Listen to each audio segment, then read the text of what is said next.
Mali Premier ministre Koro allait convoquer la Kakeni Bie. Cour suprême Mohoye Mali Premier ministre Koro ou a convoqué ni Oye Moussa Maraye. Moussa Mara Bela Djelibe allait donc Mali Sigina.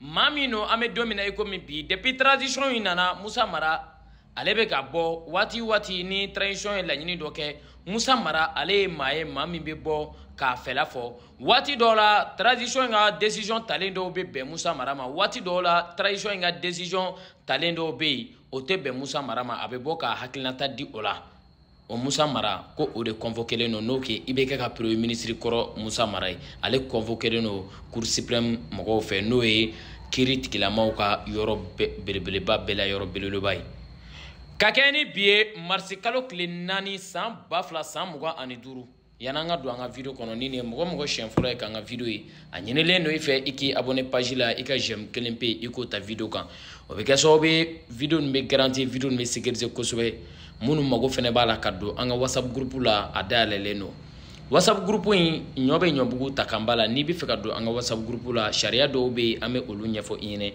ni olu bena ima ibseka do WhatsApp groupe la no yere ma be ima ibe continuer ibanga video soro yoro korom na iba soro yi na la sonama numéro est 94 50 58 63 Mali Premier ministre Koro Moussa Mara allait convoquer la a convoqué kunti dowray depuis nyinae a san sabay ibeka ga affaire do de be sena a kirite ga sega ban ni wati na folo ministre chama ne minena ko ina mogobaw chama no bolal ko ina katemi no be san sababo bi ni oyi ibeka ga avion présidentiel sane ko kibaray hal shini ministre do be a gongona ni wati na folo a ko bele jeli masega nyedo abe san sababo nyina a kirite ga sega ban o kiri kono o hukumu de kono ko Moussa Mara ko turu sela alema ale fana be na wele avion ko ina halsa na sorola absega na sorola animi kakan sharia tigila mawdi be odon na sorola asembe ala ube nabi do kalama akola walma ni akanga sega minke avion ko ina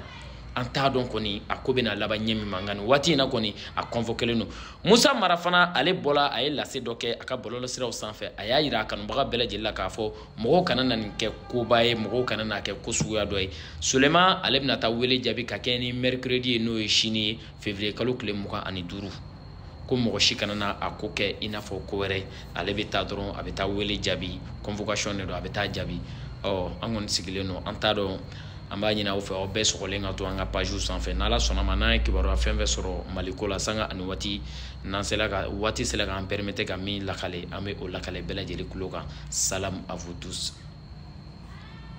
Malian o bela jelen folendo ko Bazoum Malian wolele no cour suprême la cour suprême fa dowte ma bo cour min kono ba dowte mo bo cour min kono grenade ni sympathisant te sega mo kla cour mina ni cour fi ingania iga klenia iga ladria ale ni ka horonya o doro ne bise ki kla ni cour ina ni cour ala kana machine da ni cour ngande mo de te wele ni cour fe gansan mo te do ni cour kono gansan ne ni cour wele sege dalu yere de bu bolo ki mine soit siga yere de kelen là avec des preuves à l'appui ala kana shi wole ka tini kurin kono oh an kelen ga kunafoni me ayere ka bololo sira kan an wulila ka momolu ke me tienga di ala ye u kelen ga kunafoni dogo bela jelena nga mo hakli be fen dama do de la ko yali ka wole kunte ka to marabolo nyamo yala milliard hake min shuena avion sanko la wa ne mo do ba kasola bi ale de kun premier ministre wari me shuon wakati mi. La Cour suprême a interpellé une dizaine de personnes, dont 5 anciens ministres et 2 sont placés actuellement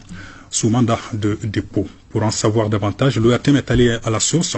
Entretien signé Sirabatili. On a commencé par le dossier dit de l'avion présidentiel et le dossier des équipements militaires. C'était des marchés qui ont été attribués pour un montant de 69 milliards. Bon, mais compte tenu du comportement de ceux qui étaient chargés d'exécuter ces contrats de marché-là, il y a eu violation de la loi. C'est la même chose que pour l'achat de l'avion présidentiel. Figurez-vous qu'à un moment donné, quand on est la parole aux hautes autorités pour dire à combien a coûté l'avion présidentiel, souvent on parle de 17 milliards, souvent on parle de 19 milliards, souvent on parle de 20 milliards. Les estimations provisoires que nous avons, c'est 56 milliards. 56 milliards de francs CFA, n'est-ce pas, d'atteinte aux deniers publics au détriment de l'État. Depuis Alaka Mali dans Diangono, Wareka Chouin, na Bega Foko ale notala. Depuis Ibeka Clé, ni avion sango mesena. Tiao Tché, il y a dossier la ouli, Ibeka et Ouli Gabi Jor, la soyez problème soro. Na Kabako Mayoro Yorojme, a Karaka ale retour premier ministre la. Ale son mi foko avion sano la. Ani ministre mi ku nyashine no, Warko Boili Yorokan. Au fenaye son mi foko avion sano la. Ani présent erega son sabashini shite kelen. Oh, mami ku me trésor fena kuna anga wari digne soba. Au fena piri mi fo. Shini shi de tamaga kele. En tout, pirinani avion kele. Nga milliard kono tununa. Beko kalete. Oh, anga bisigi flana woleli kun. Parce que ante kun jonjon dala amega haklina de di. Flana jume do fena bega fo. Ko eske aga tagali min kera kidal. Ne tuwabu ye janfa do. Mali arme kama. Mogo chama sara mogo yirika. Ka gouvernora chi ka tieni do Mali kono. Femaka alela. Ale numambora kola. Surasi chama sara. Ke yali keske ko seke de ma wuliwa. De toutes les façons. Ame momolu la alibi. Kaseka ko tien ana galo a wolele no kunjona ko onyadon. Na amanga justice ko. Amu ko de. Binga na ke mogo kandron. Oh. Bazoum malien comme ale kelema wele. Na ale de bola ta publier. Ko sympathisant. Ko soutien. Ko mogo ka reste tranquille. Et les gens sont tranquilles. Et de agiter les nos données ndron quoi. Ima famia bala. Nga ne mami famia. Kuma be. Ne fama ou dabe dibarani na wakati mna. Ou te fanu wele de. Ah na fara cour suprême. Pour l'économie qui vous sera ka foko fanu kaina. Eh, sinon convocation tara di ema en privé. E kelente, a wakati mogo dakumen na foloko la. Awa gouvernement kono. A bela djelene welele nou. Nga e nani tabla kumina. Bololo sanfe ebo kundo. Munu vene bina boka manamana kanfo. Soa munu mega manamana kanfo. Machite sharia sanfe. Na no ba la net dalube akan. Aba wari saraso abita kasola. A erebe don. Wa herebe shi, herebe kle. Ali di mogo te wuli ka boa fankan. Wa asimbe yele dungo do kuluba. Aga shaworo ni charge le no akerela. Jugu beka kele jotogo te sora la fo Mali ka suma. De mogo kanga blani sorasi na bi wallahi okuma ke e. Nunu ne taru nindi. Ega seka balo, ega seka do kidal. Juste ka fodoro ko karsatara kidal. Mais ja ko kuma ko fe. Janfa kuma ko fe. No français, ani ministre. Agino be makla ka dakene kan. Ere klela ka na ko jako atara fo enyana ke e kana taga. Ko dugu ambassadeur flasera e ma ko ga fe ke kana taga nga e tara. Komi mami numbega e garde ke ka lakana sabati ninto lula. Sa saba, cheba la ka fo ko fa ka malien tigani fangala de galonka. Ibi bobe jian kuma bela jelen fo ou te kuma ife. Ngere côté, ko je n'ai pas peur, comme sege intimidé. E muntara kuma se kenama. Munu ye welo luma kuleo. Ke kana ebe kule, ala ka nyaka dambema. Personne sur cette terre ne peut m'intimider. Est-ce que vous avez reçu des menaces? Non, mais personne ne peut me menacer. Moi, je me balade avec mon linceul. En bambara tête quoi. Personne sur cette terre ne peut m'intimider.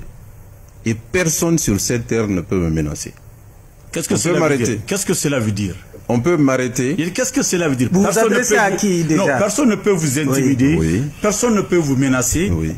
Qu'est-ce que cela signifie? Il s'adresse à quelqu'un sûrement. Ça veut dire que je ne me sentirai menacé par aucune oukage, par aucun mot, par aucune mise en garde.